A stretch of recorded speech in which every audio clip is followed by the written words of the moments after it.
오늘 우리는 한 사람의 삶을 송두리째 바꾼 기적과도 같은 이야기를 나누려 합니다. 모든 것이 어렵고 척박했던 1970년대 대한민국, 그 시절의 한복판에서 피어난 믿음의 증언입니다. 이 이야기는 단순한 과거의 회상이 아니라 가장 깊은 절망 속에서 어떻게 가장 밝은 희망이 싹트는지를 보여주는 하나님의 놀라운 섭리에 관한 기록입니다. 본격적인 이야기에 앞서 잠시 여러분의 마음을 모아주시면 감사하겠습니다. 이 이야기가 여러분의 마음에 하나님의 은혜를 전하는 통로가 되기를 바랍니다. 잠시 시간을 내어 구독과 좋아요를 눌러주시면 이 귀한 간증이 더 많은 영혼에게 전달될 수 있습니다. 여러분의 작은 손길 위에 하나님의 축복이 가득하기를 기도합니다. 이야기는 1970년 1월 30일 경상북도 안동의 한 병원에서 시작됩니다. 28살의 젊은 여인이 배를 가르는 큰 수술을 받고 5시간 만에 깨어났을 때 하나님께서는 그녀에게 한 편의 노래를 선물하셨습니다. 그녀가 평생에 걸쳐 62곡의 찬송 가사를 썼지만 이 노래는 그 중에서도 가장 특별한 의미를 지니고 있었습니다.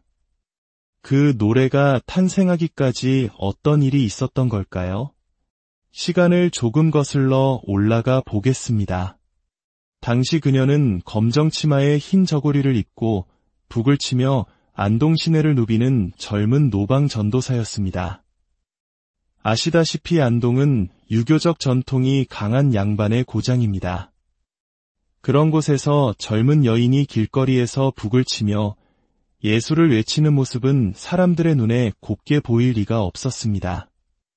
어디서 귀에 피도 안 마른 젊은 것이 길바닥에서 소란을 피우는고 믿지 않는 사람들의 손가락질은 당연했습니다. 하지만 더 마음 아팠던 것은 같은 교회를 다니는 신자들의 냉랭한 시선이었습니다. 아이고, 창피해 죽겠네. 조용히 교회나 다닐 것이지 저게 무슨 망신이야. 그녀는 홀로 외로운 싸움을 하고 있었습니다.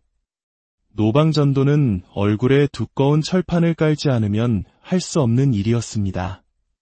도와주는 사람 하나 없이 굶주림과 싸워가며 복음을 외쳤지만 돌아오는 것은 비난과 조롱뿐이었습니다. 결국 그녀의 마음에도 지친 그림자가 드리워졌습니다. 어느 날 그녀는 하나님을 향한 원망 섞인 기도를 쏟아내기 시작했습니다. 주님, 이제껏 저 혼자 얼마나 힘들게 일했습니까? 저 말고도 일 안 하는 사람들이 저렇게 많은데 왜 저만 이렇게 고생해야 합니까? 이젠 그만두겠습니다. 노방전도를 해도 밥 한 끼 제대로 못 먹고 보리쌀 한 줌 얻지 못하는데 제가 어떻게 더합니까? 그녀는 그렇게 선언하고 다락방에 북을 던져버렸습니다. 다시는 노방전도를 하지 않겠다고 굳게 다짐했습니다. 하지만 하나님의 계획은 달랐습니다. 그녀가 전도를 그만둔 지 사흘째 되던 날 아랫배에 칼로 에는 듯한 극심한 고통이 찾아왔습니다. 아이를 낳는 고통은 저리 가라 할 정도의 아픔이었습니다. 병원에 갈 돈은 없고 한국 사람들이 가장 쉽게 찾던 한약방으로 달려갔습니다. 마침 그곳 원장은 큰 교회의 장로님이었습니다. 진맥을 한 장로님은 약 5재를 지어주며 잘 다려 먹으면 괜찮을 것이라고 말했습니다. 하지만 약을 먹기 시작하자 오히려 하열이 쏟아지기 시작했습니다. 무슨 병인지도 모른 채 피는 멈추지 않았고 고통은 점점 더 심해졌습니다. 그날은 월요일, 그녀가 나라와 민족을 위한 기도 모임에서 설교를 해야 하는 날이었습니다. 경상도 지역의 용문산 기도원파 신자들이 모이는 기도회였는데 변호사 부인인 한 권사님이 주도하는 모임이었습니다. 그녀는 그 모임의 주 강사였습니다. 하지만 몸을 가눌 수 없을 정도로 아파 도저히 갈 수가 없었습니다. 그녀는 남편에게 대신 가달라고 부탁했습니다. 당시 목사 안수를 받기 전이었던 남편은 차갑게 말했습니다. 사명자는 사명을 감당하다 죽는 것이 사명이야. 그 싸늘한 말에 그녀는 속으로 온갖 욕을 퍼부었지만 어쩔 수 없이 아픈 몸을 이끌고 기도의 장소로 향했습니다. 약 30여 명의 성도들이 모여 예배를 드리고 있었지만 그녀는 찬송가 1절도 부를 수 없을 만큼 고통스러웠습니다. 설교를 시작한 지 5분도 채 되지 않아 그녀는 혼수 상태에 빠지며 그 자리에 쓰러지고 말았습니다. 성도들은 그녀를 급히 병원으로 옮겼습니다. 그 병원 원장 역시 장로님이었습니다. 그녀를 진찰한 원장은 고개를 저으며 말했습니다. 상태가 너무 심각해서 함부로 손을 댈 수가 없겠습니다.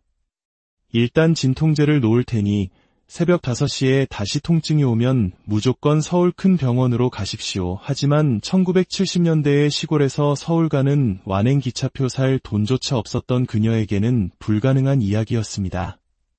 진통제 약효가 떨어진 새벽 5시, 어제보다 더한 고통이 찾아왔습니다. 결국 그녀는 다시 그 장로님 병원으로 실려갈 수밖에 없었습니다. 그때 한국 병원의 현실은 냉혹했습니다. 돈이 없으면, 계약금을 내지 않으면 복도에서 죽어가도 수술을 받을 수 없었습니다. 장로님 병원이라고 예외는 아니었습니다. 성도들은 죽어가는 그녀를 붙들고 통성으로 기도하기 시작했습니다. 주여, 하나님의 귀한 종이 죽어가고 있습니다. 계약금이 없어 수술을 받지 못하고 있습니다. 우리에게 감동을 주셔서 계약금을 모을 수 있게 하여 주시옵소서. 기도를 마친 성도들은 성령의 감동을 따라 10원, 20원, 30원씩 헌금을 모았습니다. 계약금에는 턱없이 부족한 돈이었지만 같은 교인인 장로님의 배려로 겨우 수술을 받을 수 있게 되었습니다. 다만 병원 측은 수술 도중 잘못되어도 책임을 묻지 않겠다는 각서에 남편의 서명을 받아냈습니다. 집에서 병원으로 가는 길, 그녀는 6번이나 죽음의 문턱을 넘나들었습니다. 그리고 7번째로 정신을 잃었을 때 수술실로 들어갔습니다. 당시 안동시골 병원의 시설은 상상 이상으로 열악했습니다. 남편은 죽어가는 그녀를 등에 업고 수술실로 향했습니다. 평생 처음 남편 등에 업혀보는 순간 죽어가는 와중에도 묘한 기분이 들었다고 합니다. 그녀의 병명은 자궁의 임신이었습니다. 나팔관에서 수정체가 터져 이미 사흘이나 지난 상태였습니다. 의학적으로는 생존이 불가능한 상황이었습니다. 남편의 등에서 그녀의 고개가 뒤로 꺾이자 놀란 남편은 그만 그녀를 놓쳐버렸습니다. 그녀는 차가운 시멘트 바닥에 그대로 떨어졌고 그 충격으로 엄청난 양의 변을 쏟아냈습니다. 의사는 똥 싼 환자는 곧 죽을 사람이라며 데리고 나가라고 소리쳤습니다. 그때 그녀를 위해 기도해주던 전라도 해남 출신의 변호사 부인 권사님이 나섰습니다. 장로님, 계약금 받으면 살려준다면서 똥 좀 쌌다고 나가라는 게 말이 됩니까? 똥은 내가 다 치울 테니 장로님은 수술이나 하시오. 그녀의 당찬 애침의 의사는 마지못해 수술 준비를 지시했습니다. 남편과 다른 교인들이 모두 나간 뒤 그 권사님 혼자 남아 냄새나는 오물을 묵묵히 치우기 시작했습니다. 그녀는 울면서 구수한 전라도 사투리로 기도했습니다. 아버지여, 아버지여, 이 사람 죽으면 어떡한다요. 이리도 슬프고 험하게 살았는데 단 한 번만이라도 사람답게 살다가 가게 해주시옵소서. 아버지, 유독 이 사람만은 살려주옵소서. 의식이 없던 그녀의 귓가에 그 기도가 들리기 시작했습니다. 권사님의 뜨거운 눈물이 그녀의 얼굴에 떨어지는 순간 기적처럼 의식이 돌아왔습니다. 유독이라는 말이 무슨 뜻인지 몰랐지만 나중에 알고 보니 특별이라는 뜻의 전라도 사투리였습니다. 그 진실한 눈물과 간절한 기도가 하나님께 상달되었던 것입니다. 수술은 마취 없이 진행되었습니다. 쇠 침대 위에 종이 타월 한 장만 깔린 채 팔다리가 묶였습니다. 그녀는 눈을 뜬 채로 자신의 배가 갈라지는 것을 똑똑히 지켜보았습니다.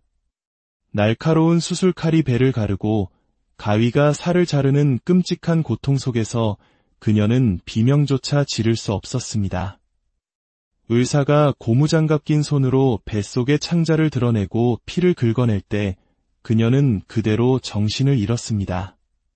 죽음이었습니다. 그 순간 그녀의 영혼은 몸을 빠져나와 하늘로 올라가고 있었습니다. 검정 치마에 흰 저고리를 입은 모습 그대로였습니다. 천국의 12진주문 중 첫 번째 문 앞에 다다랐을 때 수정처럼 맑은 차가 그녀 앞에 멈춰 섰습니다. 운전사도 안내원도 없는 차에 그녀 혼자 올라탔습니다. 그녀는 흰 치마 저고리에 3폭짜리 면사포를 쓰고 눈부신 진주가 박힌 월계관을 쓰고 있었습니다. 너무나 성결하고 아름다운 자신의 모습에 감탄하고 있을 때 하늘에서 음성이 들려왔습니다. 너는 이제 졸업했다. 무슨 졸업입니까? 고난의 졸업이다. 아멘. 그녀가 외치는 순간 천국의 문이 활짝 열리고 비행기 트랩처럼 계단이 내려왔습니다. 그녀가 그 계단을 내려와 입을 벌리고 다시 한번 아멘을 외치자 그 성결한 모습이 화살처럼 작아지더니 그녀의 입속으로 쏙 들어왔습니다. 꿀꺽, 무언가 삼켜지는 느낌과 함께 그녀는 눈을 떴습니다. 병원 입원실 13호실이었습니다.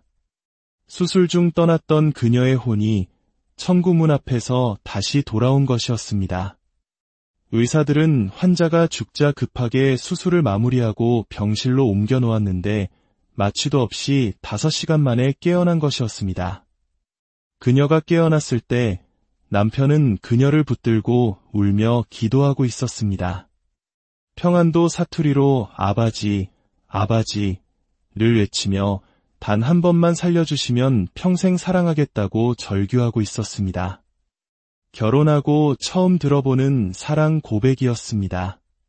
생명을 다해 사랑하겠다는 그 말에 그녀는 죽음의 고통 속에서도 형언할 수 없는 행복을 느꼈습니다. 남편의 콧물이 그녀의 입으로 들어오는 바람에 더 길게 듣지는 못했지만 그 순간은 그녀의 인생을 바꾸어 놓았습니다. 남편은 난생 처음으로 여보라고 부르며 미안해, 잘못했어. 제발 사람만 줘 라고 애원했습니다.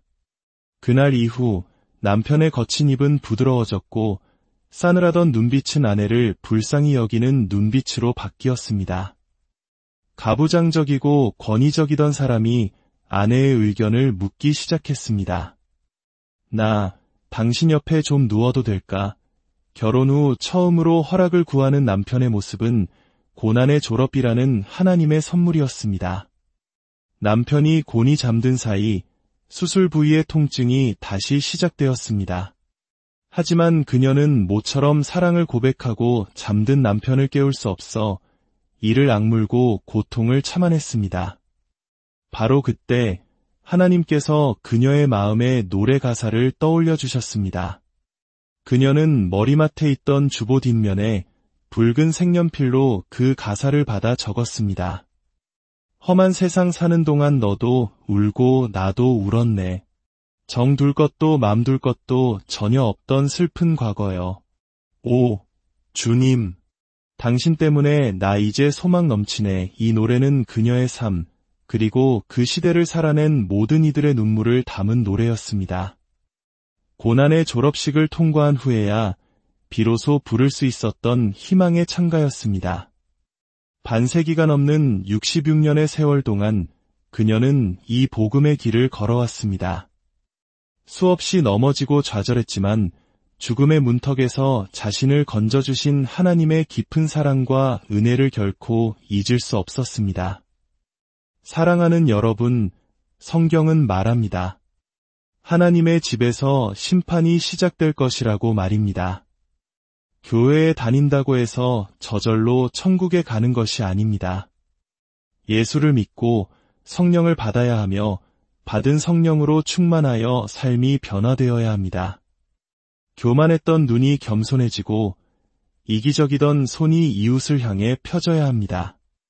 우리는 종종 목사의 사랑, 사람의 인정을 받기 위해 교회를 다닙니다. 하지만 우리는 예수님의 사랑을 받기 위해 그곳에 가야 합니다. 종교인이 아니라 하나님의 자녀가 되어야 합니다. 저 역시 지난 세월을 돌아보면 후회와 회개할 것뿐입니다. 주님의 뜻보다 내 생각이 앞섰던 순간이 얼마나 많았는지 모릅니다. 그러나 이제 갈 날이 가까워오니 비로소 철이 들고 회개가 됩니다. 오늘 이 자리에 함께하신 여러분, 여러분의 삶은 어떻습니까? 우리는 나라와 민족을 위해, 무너져가는 교회를 위해, 길 잃은 영혼들을 위해 얼마나 눈물로 기도하고 있습니까? 에스겔서의 말씀처럼 성읍의 가증한 일로 인하여 탄식하며 우는 자의 이마에 하나님은 표를 하신다고 했습니다. 그 표를 받은 자만이 마지막 심판의 날에 살아남을 것입니다. 고난은 끝이 아니라 새로운 시작을 알리는 하나님의 신호일지 모릅니다. 가장 어두운 터널을 지날 때 우리는 비로소 가장 밝은 빛으로 인도하시는 주님의 손길을 발견하게 됩니다. 오늘 이 이야기를 들으신 모든 분들의 삶에 고난을 이기게 하시는 하나님의 크신 사랑과 위로가 늘 함께 하시기를 간절히 기도합니다. 여러분의 가정과 걸어가는 모든 길 위에 주님의 평강이 오늘 우리는 한 사람의 삶을 송두리째 바꾼 기적과도 같은 이야기를 나누려 합니다. 모든 것이 어렵고 척박했던 1970년대 대한민국, 그 시절의 한복판에서 피어난 믿음의 증언입니다. 이 이야기는 단순한 과거의 회상이 아니라 가장 깊은 절망 속에서 어떻게 가장 밝은 희망이 싹트는지를 보여주는 하나님의 놀라운 섭리에 관한 기록입니다. 본격적인 이야기에 앞서 잠시 여러분의 마음을 모아주시면 감사하겠습니다. 이 이야기가 여러분의 마음에 하나님의 은혜를 전하는 통로가 되기를 바랍니다. 잠시 시간을 내어 구독과 좋아요를 눌러주시면 이 귀한 간증이 더 많은 영혼에게 전달될 수 있습니다. 여러분의 작은 손길 위에 하나님의 축복이 가득하기를 기도합니다. 이야기는 1970년 1월 30일 경상북도 안동의 한 병원에서 시작됩니다. 28살의 젊은 여인이 배를 가르는 큰 수술을 받고 5시간 만에 깨어났을 때 하나님께서는 그녀에게 한 편의 노래를 선물하셨습니다. 그녀가 평생에 걸쳐 62곡의 찬송 가사를 썼지만 이 노래는 그 중에서도 가장 특별한 의미를 지니고 있었습니다. 그 노래가 탄생하기까지 어떤 일이 있었던 걸까요? 시간을 조금 거슬러 올라가 보겠습니다. 당시 그녀는 검정 치마에 흰 저고리를 입고 북을 치며 안동 시내를 누비는 젊은 노방 전도사였습니다. 아시다시피 안동은 유교적 전통이 강한 양반의 고장입니다. 그런 곳에서 젊은 여인이 길거리에서 북을 치며 예수를 외치는 모습은 사람들의 눈에 곱게 보일 리가 없었습니다. 어디서 귀에 피도 안 마른 젊은 것이 길바닥에서 소란을 피우는고 믿지 않는 사람들의 손가락질은 당연했습니다. 하지만 더 마음 아팠던 것은 같은 교회를 다니는 신자들의 냉랭한 시선이었습니다. 아이고, 창피해 죽겠네. 조용히 교회나 다닐 것이지 저게 무슨 망신이야. 그녀는 홀로 외로운 싸움을 하고 있었습니다. 노방전도는 얼굴에 두꺼운 철판을 깔지 않으면 할 수 없는 일이었습니다. 도와주는 사람 하나 없이 굶주림과 싸워가며 복음을 외쳤지만 돌아오는 것은 비난과 조롱뿐이었습니다. 결국 그녀의 마음에도 지친 그림자가 드리워졌습니다. 어느 날 그녀는 하나님을 향한 원망 섞인 기도를 쏟아내기 시작했습니다. 주님, 이제껏 저 혼자 얼마나 힘들게 일했습니까? 저 말고도 일 안 하는 사람들이 저렇게 많은데 왜 저만 이렇게 고생해야 합니까? 이젠 그만두겠습니다. 노방 전도를 해도 밥 한 끼 제대로 못 먹고 보리쌀 한 줌 얻지 못하는데 제가 어떻게 더합니까? 그녀는 그렇게 선언하고 다락방에 북을 던져버렸습니다. 다시는 노방 전도를 하지 않겠다고 굳게 다짐했습니다. 하지만 하나님의 계획은 달랐습니다. 그녀가 전도를 그만둔 지 사흘째 되던 날 아랫배에 칼로 에는 듯한 극심한 고통이 찾아왔습니다. 아이를 낳는 고통은 저리 가라 할 정도의 아픔이었습니다. 병원에 갈 돈은 없고 한국 사람들이 가장 쉽게 찾던 한약방으로 달려갔습니다. 마침 그곳 원장은 큰 교회의 장로님이었습니다. 진맥을 한 장로님은 약 5제를 지어주며 잘 다려 먹으면 괜찮을 것이라고 말했습니다. 하지만 약을 먹기 시작하자 오히려 하열이 쏟아지기 시작했습니다. 무슨 병인지도 모른 채 피는 멈추지 않았고 고통은 점점 더 심해졌습니다. 그날은 월요일, 그녀가 나라와 민족을 위한 기도 모임에서 설교를 해야 하는 날이었습니다. 경상도 지역의 용문산 기도원파 신자들이 모이는 기도회였는데 변호사 부인인 한 권사님이 주도하는 모임이었습니다. 그녀는 그 모임의 주 강사였습니다. 하지만 몸을 가눌 수 없을 정도로 아파 도저히 갈 수가 없었습니다. 그녀는 남편에게 대신 가달라고 부탁했습니다. 당시 목사 안수를 받기 전이었던 남편은 차갑게 말했습니다. 사명자는 사명을 감당하다 죽는 것이 사명이야. 그 싸늘한 말에 그녀는 속으로 온갖 욕을 퍼부었지만 어쩔 수 없이 아픈 몸을 이끌고 기도의 장소로 향했습니다. 약 30여 명의 성도들이 모여 예배를 드리고 있었지만 그녀는 찬송가 1절도 부를 수 없을 만큼 고통스러웠습니다. 설교를 시작한 지 5분도 채 되지 않아 그녀는 혼수 상태에 빠지며 그 자리에 쓰러지고 말았습니다. 성도들은 그녀를 급히 병원으로 옮겼습니다. 그 병원 원장 역시 장로님이었습니다. 그녀를 진찰한 원장은 고개를 저으며 말했습니다. 상태가 너무 심각해서 함부로 손을 댈 수가 없겠습니다. 일단 진통제를 놓을 테니 새벽 5시에 다시 통증이 오면 무조건 서울 큰 병원으로 가십시오. 하지만 1970년대의 시골에서 서울 가는 완행 기차표 살 돈조차 없었던 그녀에게는 불가능한 이야기였습니다. 진통제 약효가 떨어진 새벽 5시, 어제보다 더한 고통이 찾아왔습니다. 결국 그녀는 다시 그 장로님 병원으로 실려갈 수밖에 없었습니다.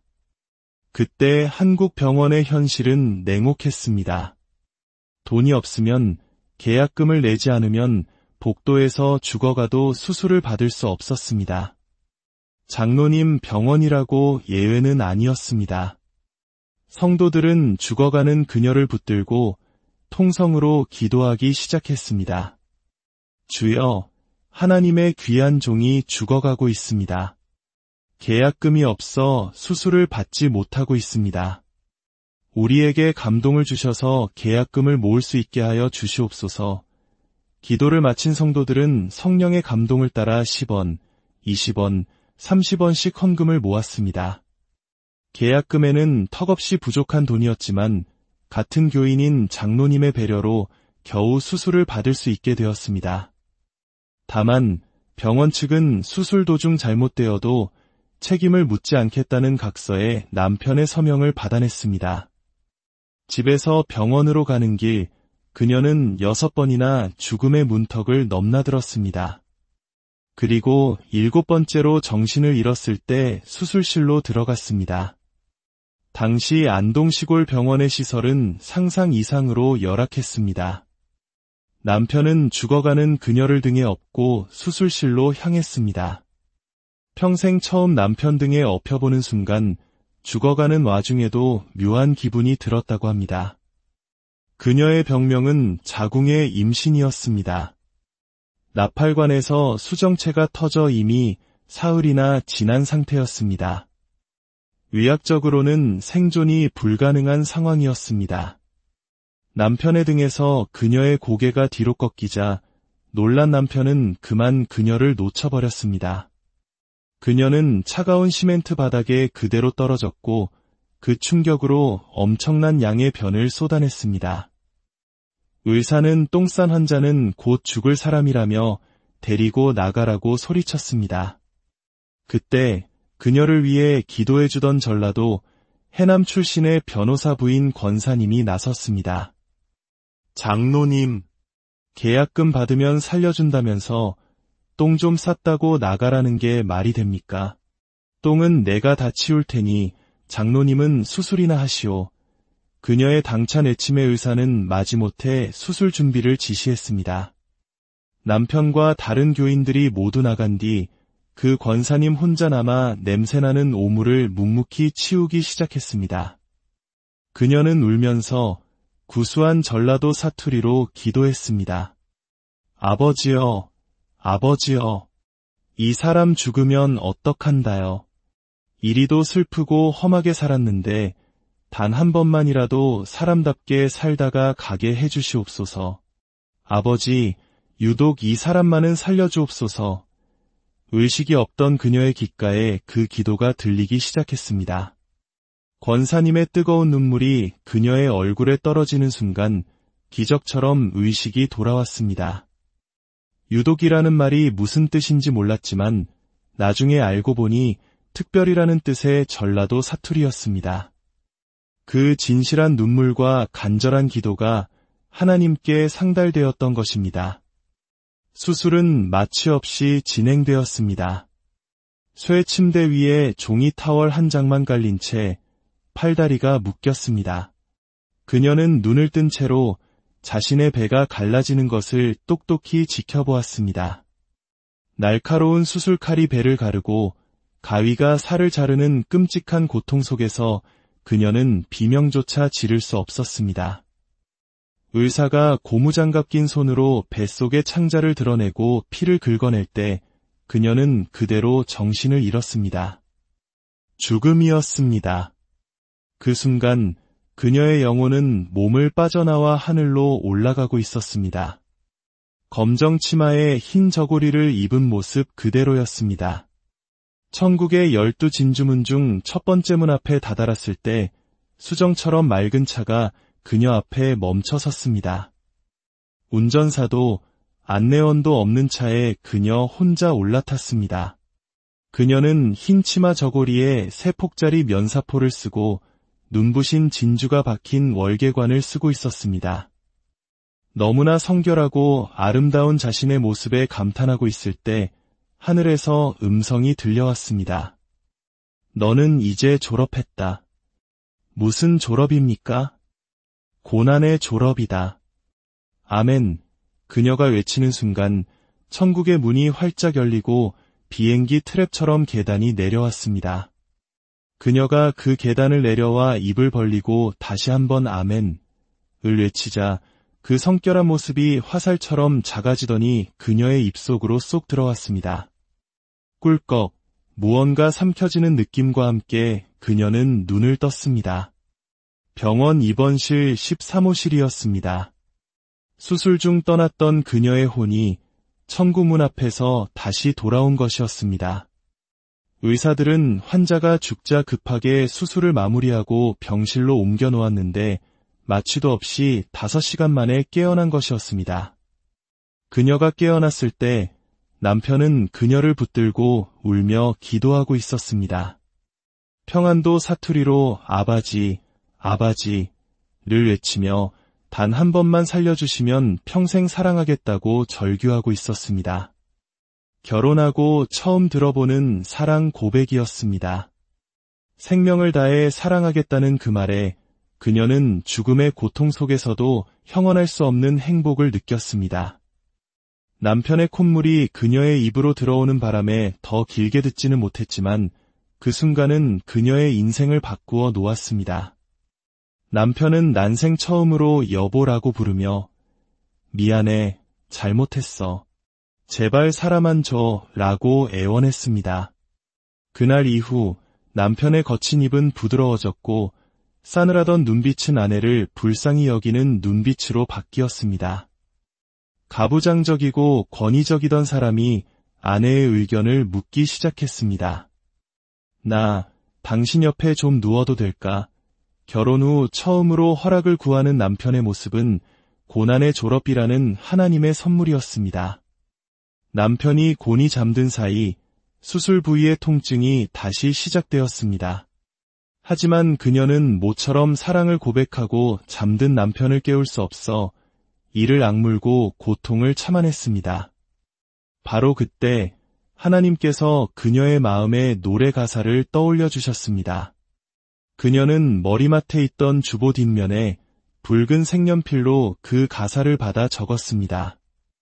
험한 세상 사는 동안 너도 울고 나도 울었네. 정 둘 것도 맘 둘 것도 전혀 없던 슬픈 과거여. 오, 주님. 당신 때문에 나 이제 소망 넘치네. 이 노래는 그녀의 삶, 그리고 그 시대를 살아낸 모든 이들의 눈물을 담은 노래였습니다. 고난의 졸업식을 통과한 후에야 비로소 부를 수 있었던 희망의 찬가였습니다. 반세기가 넘는 66년의 세월 동안 그녀는 이 복음의 길을 걸어왔습니다. 수없이 넘어지고 좌절했지만 죽음의 문턱에서 자신을 건져주신 하나님의 깊은 사랑과 은혜를 결코 잊을 수 없었습니다. 사랑하는 여러분, 성경은 말합니다. 하나님의 집에서 심판이 시작될 것이라고 말입니다. 교회에 다닌다고 해서 저절로 천국에 가는 것이 아닙니다. 예수를 믿고 성령을 받아야 하며 받은 성령으로 충만하여 삶이 변화되어야 합니다. 교만했던 눈이 겸손해지고 이기적이던 손이 이웃을 향해 펴져야 합니다. 우리는 종종 목사의 사랑, 사람의 인정을 받기 위해 교회를 다닙니다. 하지만 우리는 예수님의 사랑을 받기 위해 그곳에 가야 합니다. 종교인이 아니라 하나님의 자녀가 되어야 합니다. 저 역시 지난 세월을 돌아보면 후회와 회개할 것뿐입니다. 주님의 뜻보다 내 생각이 앞섰던 순간이 얼마나 많았는지 모릅니다. 그러나 이제 갈 날이 가까워오니 비로소 철이 들고 회개가 됩니다. 오늘 이 자리에 함께하신 여러분, 여러분의 삶은 어떻습니까? 우리는 나라와 민족을 위해, 무너져가는 교회를 위해, 길 잃은 영혼들을 위해 얼마나 눈물로 기도하고 있습니까? 에스겔서의 말씀처럼 성읍의 가증한 일로 인하여 탄식하며 우는 자의 이마에 하나님은 표를 하신다고 했습니다. 그 표를 받은 자만이 마지막 심판의 날에 살아남을 것입니다.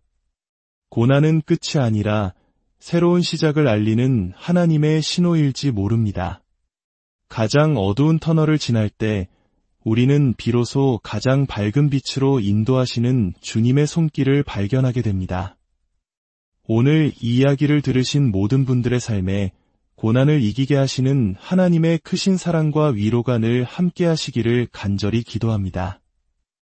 여러분의 가정과 걸어가는 모든 길 위에 주님의 평강이 오늘 우리는 한 사람의 삶을 송두리째 바꾼 기적과도 같은 이야기를 나누려 합니다. 모든 것이 어렵고 척박했던 1970년대 대한민국, 그 시절의 한복판에서 피어난 믿음의 증언입니다. 이 이야기는 단순한 과거의 회상이 아니라 가장 깊은 절망 속에서 어떻게 가장 밝은 희망이 싹트는지를 보여주는 하나님의 놀라운 섭리에 관한 기록입니다. 본격적인 이야기에 앞서 잠시 여러분의 마음을 모아주시면 감사하겠습니다. 이 이야기가 여러분의 마음에 하나님의 은혜를 전하는 통로가 되기를 바랍니다. 잠시 시간을 내어 구독과 좋아요를 눌러주시면 이 귀한 간증이 더 많은 영혼에게 전달될 수 있습니다. 여러분의 작은 손길 위에 하나님의 축복이 가득하기를 기도합니다. 이야기는 1970년 1월 30일 경상북도 안동의 한 병원에서 시작됩니다. 28살의 젊은 여인이 배를 가르는 큰 수술을 받고 5시간 만에 깨어났을 때 하나님께서는 그녀에게 한 편의 노래를 선물하셨습니다. 그녀가 평생에 걸쳐 62곡의 찬송 가사를 썼지만 이 노래는 그 중에서도 가장 특별한 의미를 지니고 있었습니다. 그 노래가 탄생하기까지 어떤 일이 있었던 걸까요? 시간을 조금 거슬러 올라가 보겠습니다. 당시 그녀는 검정 치마에 흰 저고리를 입고 북을 치며 안동 시내를 누비는 젊은 노방 전도사였습니다. 아시다시피 안동은 유교적 전통이 강한 양반의 고장입니다. 그런 곳에서 젊은 여인이 길거리에서 북을 치며 예수를 외치는 모습은 사람들의 눈에 곱게 보일 리가 없었습니다. 어디서 귀에 피도 안 마른 젊은 것이 길바닥에서 소란을 피우는고 믿지 않는 사람들의 손가락질은 당연했습니다. 하지만 더 마음 아팠던 것은 같은 교회를 다니는 신자들의 냉랭한 시선이었습니다. 아이고, 창피해 죽겠네. 조용히 교회나 다닐 것이지 저게 무슨 망신이야. 그녀는 홀로 외로운 싸움을 하고 있었습니다. 노방전도는 얼굴에 두꺼운 철판을 깔지 않으면 할 수 없는 일이었습니다. 도와주는 사람 하나 없이 굶주림과 싸워가며 복음을 외쳤지만 돌아오는 것은 비난과 조롱뿐이었습니다.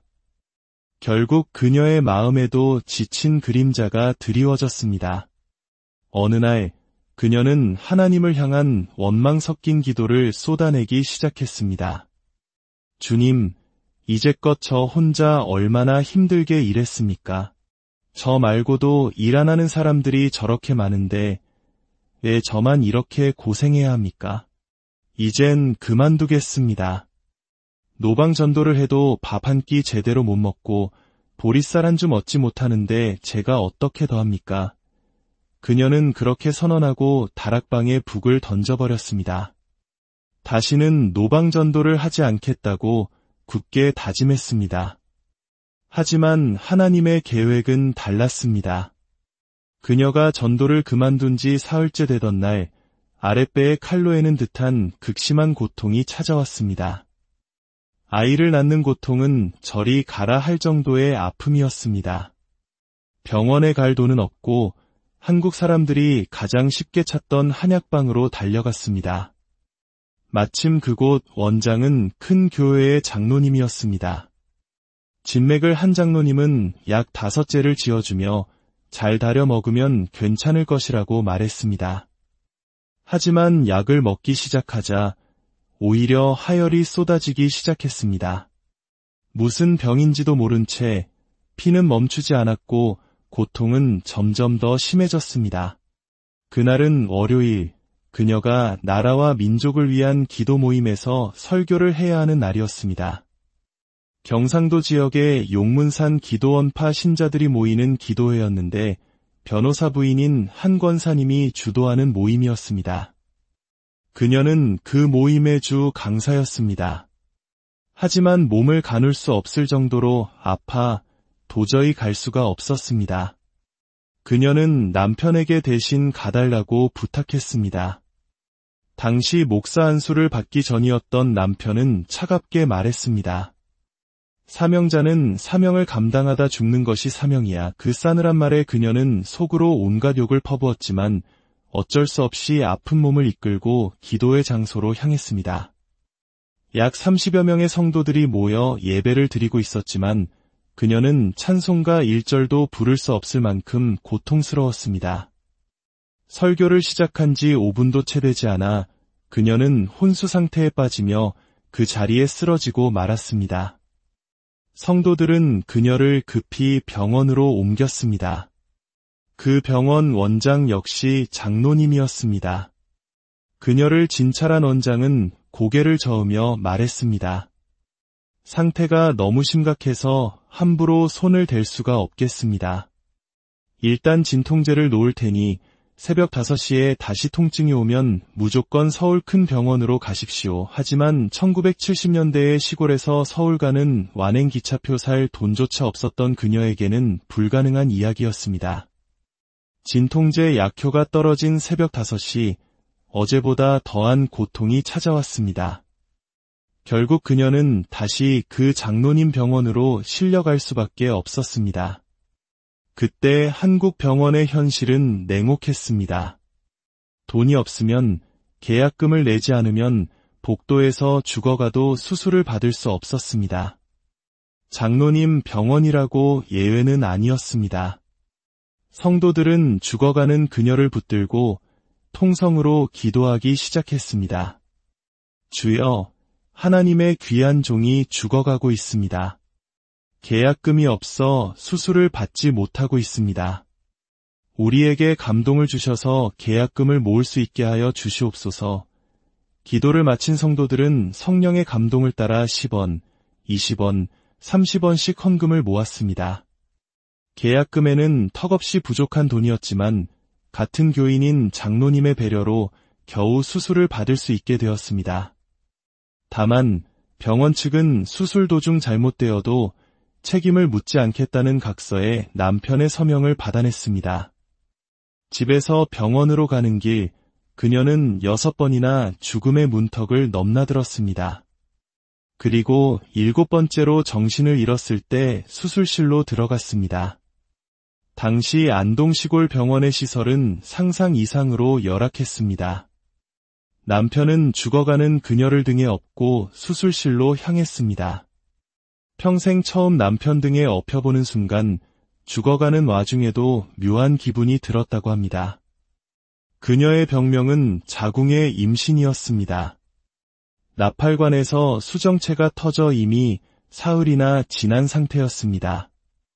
의학적으로는 생존이 불가능한 상황이었습니다. 남편의 등에서 그녀의 고개가 뒤로 꺾이자 놀란 남편은 그만 그녀를 놓쳐버렸습니다. 그녀는 차가운 시멘트 바닥에 그대로 떨어졌고 그 충격으로 엄청난 양의 변을 쏟아냈습니다. 의사는 똥 싼 환자는 곧 죽을 사람이라며 데리고 나가라고 소리쳤습니다.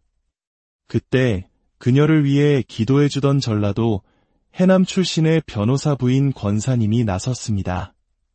장로님, 계약금 받으면 살려준다면서 똥 좀 쌌다고 나가라는 게 말이 됩니까?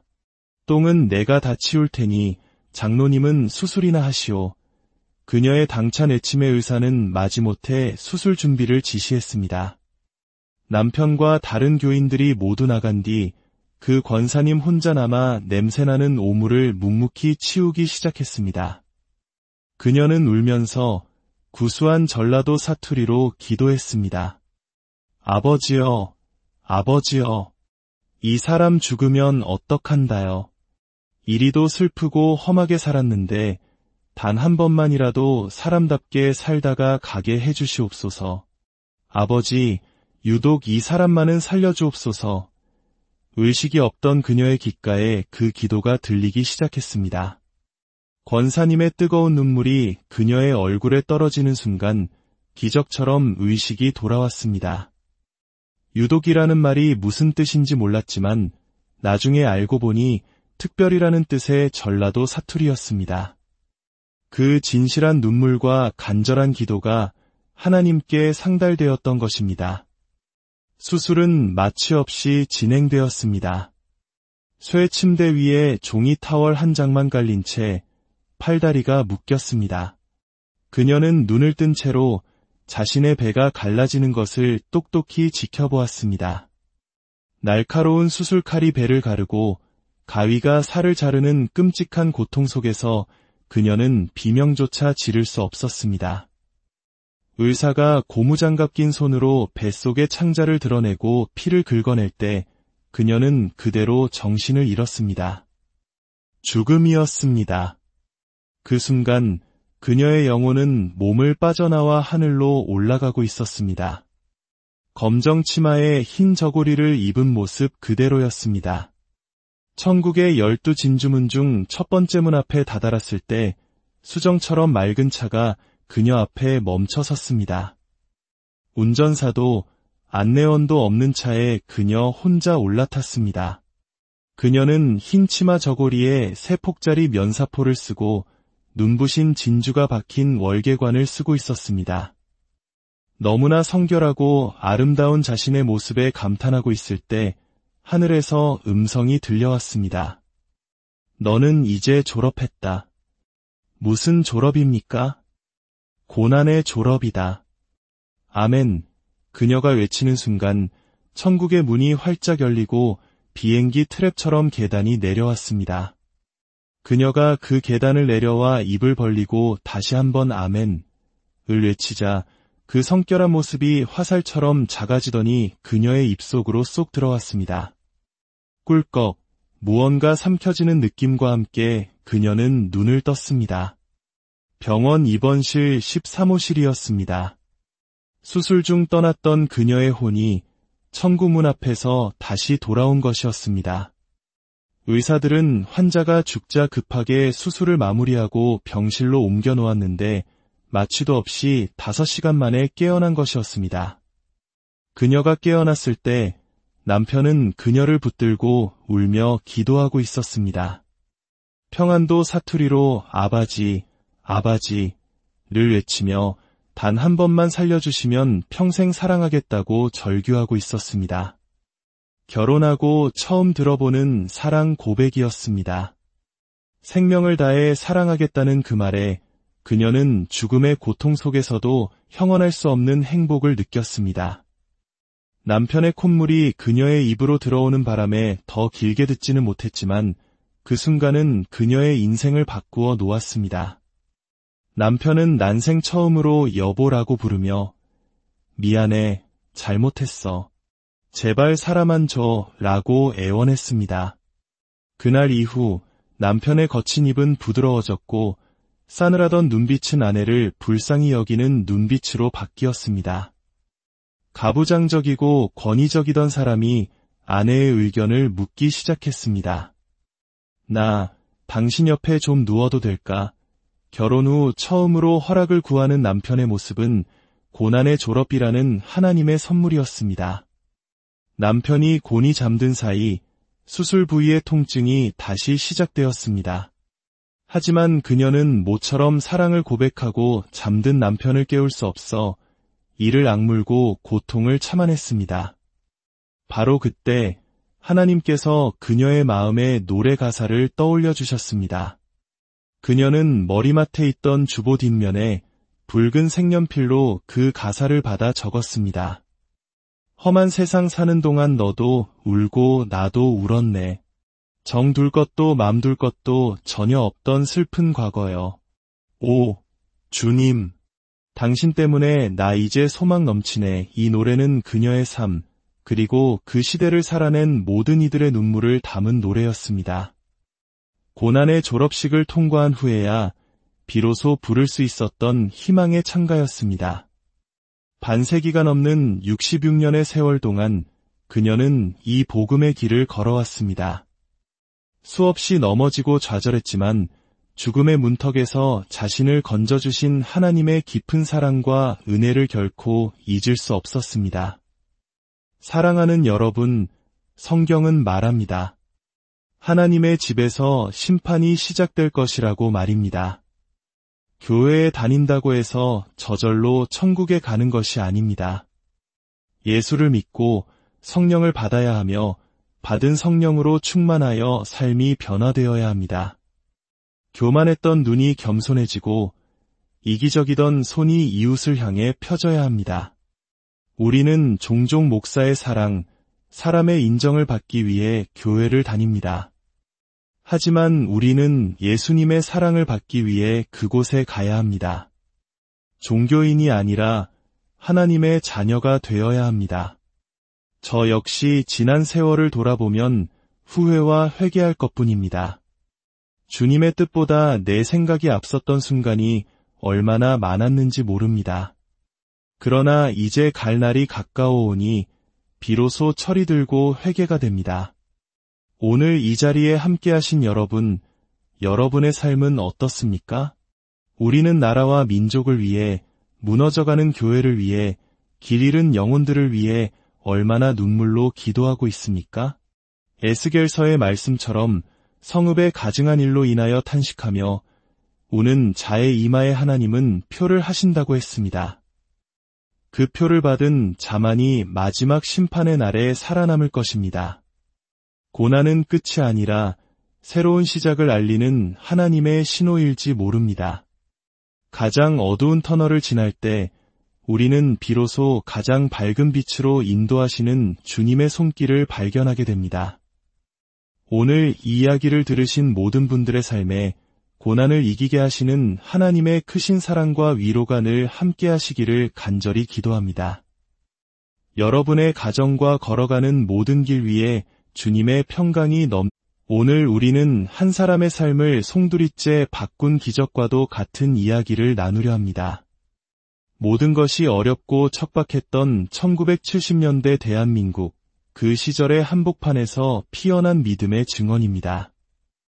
이 이야기는 단순한 과거의 회상이 아니라 가장 깊은 절망 속에서 어떻게 가장 밝은 희망이 싹트는지를 보여주는 하나님의 놀라운 섭리에 관한 기록입니다. 본격적인 이야기에 앞서 잠시 여러분의 마음을 모아주시면 감사하겠습니다.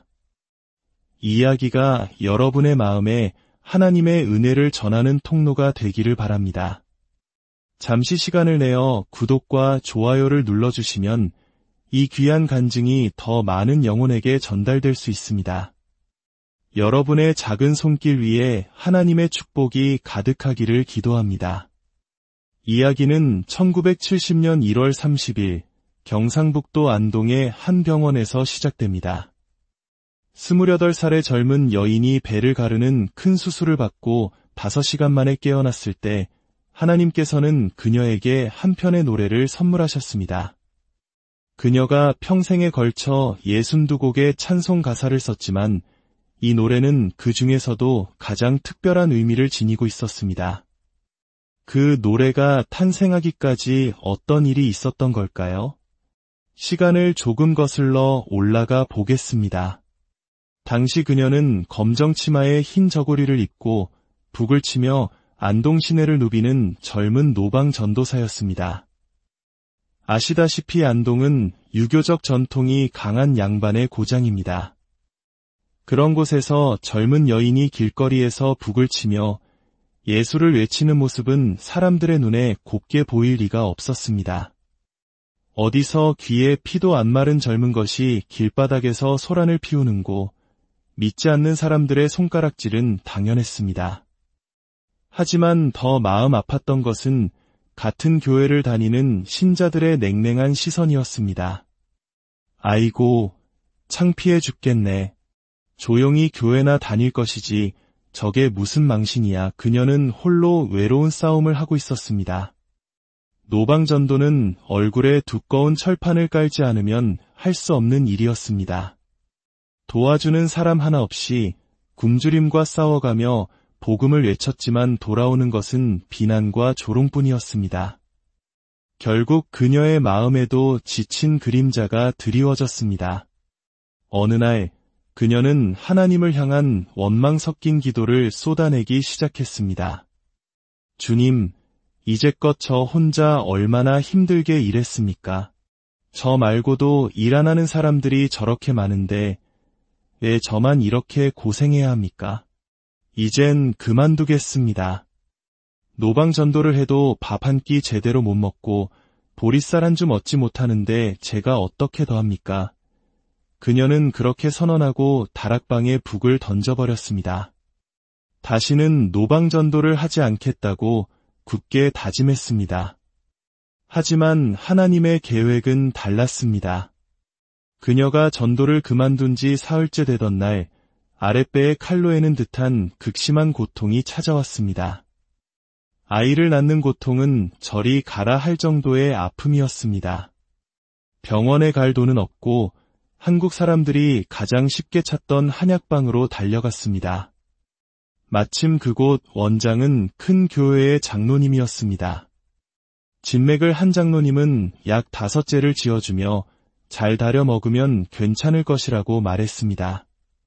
하지만 약을 먹기 시작하자 오히려 하열이 쏟아지기 시작했습니다. 무슨 병인지도 모른 채 피는 멈추지 않았고 고통은 점점 더 심해졌습니다. 그날은 월요일, 그녀가 나라와 민족을 위한 기도 모임에서 설교를 해야 하는 날이었습니다. 경상도 지역의 용문산 기도원파 신자들이 모이는 기도회였는데 변호사 부인인 한 권사님이 주도하는 모임이었습니다. 그녀는 그 모임의 주 강사였습니다. 하지만 몸을 가눌 수 없을 정도로 아파 도저히 갈 수가 없었습니다. 그녀는 남편에게 대신 가달라고 부탁했습니다. 당시 목사 안수를 받기 전이었던 남편은 차갑게 말했습니다. 사명자는 사명을 감당하다 죽는 것이 사명이야. 그 싸늘한 말에 그녀는 속으로 온갖 욕을 퍼부었지만 어쩔 수 없이 아픈 몸을 이끌고 기도의 장소로 향했습니다. 약 30여 명의 성도들이 모여 예배를 드리고 있었지만 그녀는 찬송가 1절도 부를 수 없을 만큼 고통스러웠습니다.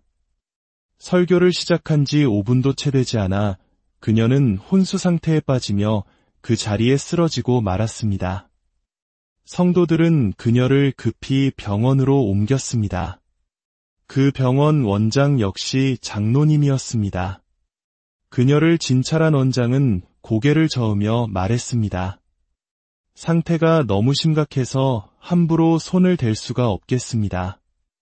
일단 진통제를 놓을 테니 새벽 5시에 다시 통증이 오면 무조건 서울 큰 병원으로 가십시오. 하지만 1970년대의 시골에서 서울 가는 완행 기차표 살 돈조차 없었던 그녀에게는 불가능한 이야기였습니다. 진통제 약효가 떨어진 새벽 5시, 어제보다 더한 고통이 찾아왔습니다. 결국 그녀는 다시 그 장로님 병원으로 실려갈 수밖에 없었습니다. 그때 한국 병원의 현실은 냉혹했습니다. 돈이 없으면, 계약금을 내지 않으면 복도에서 죽어가도 수술을 받을 수 없었습니다. 장로님 병원이라고 예외는 아니었습니다. 성도들은 죽어가는 그녀를 붙들고 통성으로 기도하기 시작했습니다. 주여, 하나님의 귀한 종이 죽어가고 있습니다. 계약금이 없어 수술을 받지 못하고 있습니다. 우리에게 감동을 주셔서 계약금을 모을 수 있게 하여 주시옵소서. 기도를 마친 성도들은 성령의 감동을 따라 10원, 20원, 30원씩 헌금을 모았습니다. 계약금에는 턱없이 부족한 돈이었지만 같은 교인인 장로님의 배려로 겨우 수술을 받을 수 있게 되었습니다. 다만 병원 측은 수술 도중 잘못되어도 책임을 묻지 않겠다는 각서에 남편의 서명을 받아냈습니다. 집에서 병원으로 가는 길, 그녀는 6번이나 죽음의 문턱을 넘나들었습니다. 그리고 7번째로 정신을 잃었을 때 수술실로 들어갔습니다. 당시 안동시골 병원의 시설은 상상 이상으로 열악했습니다. 남편은 죽어가는 그녀를 등에 업고 수술실로 향했습니다. 평생 처음 남편 등에 업혀보는 순간 죽어가는 와중에도 묘한 기분이 들었다고 합니다. 그녀의 병명은 자궁의 임신이었습니다. 나팔관에서 수정체가 터져 이미 사흘이나 지난 상태였습니다. 의학적으로는 생존이 불가능한 상황이었습니다. 남편의 등에서 그녀의 고개가 뒤로 꺾이자 놀란 남편은 그만 그녀를 놓쳐버렸습니다. 그녀는 차가운 시멘트 바닥에 그대로 떨어졌고 그 충격으로 엄청난 양의 변을 쏟아냈습니다. 의사는 똥 싼 환자는 곧 죽을 사람이라며 데리고 나가라고 소리쳤습니다. 그때 그녀를 위해 기도해주던 전라도 해남 출신의 변호사 부인 권사님이 나섰습니다. 장로님, 계약금 받으면 살려준다면서 똥 좀 쌌다고 나가라는 게 말이 됩니까? 똥은 내가 다 치울 테니 장로님은 수술이나 하시오. 그녀의 당찬 애침의 의사는 마지못해 수술 준비를 지시했습니다. 남편과 다른 교인들이 모두 나간 뒤 그 권사님 혼자 남아 냄새나는 오물을 묵묵히 치우기 시작했습니다. 그녀는 울면서 구수한 전라도 사투리로 기도했습니다. 아버지여, 아버지여, 이 사람 죽으면 어떡한다요. 이리도 슬프고 험하게 살았는데 단 한 번만이라도 사람답게 살다가 가게 해주시옵소서. 아버지, 유독 이 사람만은 살려주옵소서. 의식이 없던 그녀의 귓가에 그 기도가 들리기 시작했습니다. 권사님의 뜨거운 눈물이 그녀의 얼굴에 떨어지는 순간 기적처럼 의식이 돌아왔습니다. 유독이라는 말이 무슨 뜻인지 몰랐지만 나중에 알고 보니 특별이라는 뜻의 전라도 사투리였습니다. 그 진실한 눈물과 간절한 기도가 하나님께 상달되었던 것입니다.